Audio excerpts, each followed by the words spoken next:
કાપોદ્રામાં લૂંટ ચલાવનાર બે શખ્સની ધરપકડ કરવામાં આવી છે। બંને સામે અલગ અલગ પોલીસ સ્ટેશનમાં ફરિયાદ દાખલ કરવામાં આવી છે। અનેક ગુના એક આરોપી અગાઉના ગુનામાં જામીન પર બહાર આવ્યો હતો।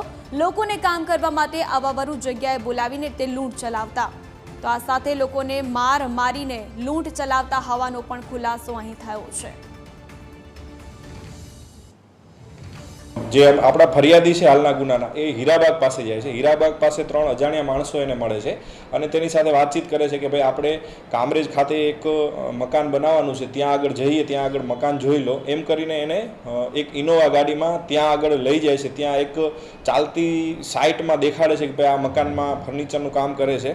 એ દરમિયાન એને મારકૂટ કરે છે, એનો મોબાઈલ ઝડપી લે છે અને મોબાઈલમાંથી જે ગૂગલ પે અને પેટીએમના QR કોડ અને યુઝર પાસવર્ડ લઈ લે છે અને જુદા જુદા એકાઉન્ટોમાં ટ્રાન્સફર કરે છે। એમ કુલ 99,000 રૂપિયાનું ટ્રાન્સફર કરે છે। એક મોબાઈલ અને એના ખીચામાં જે 100 રૂપિયા હોય છે એની લૂંટ ચલાવે છે। હાલ કુલ 2 આરોપી આ ગુનાના કામે પકડેલા છે, એક કમલેશ સીસારામ જાટ અને એક સોનુ સોન।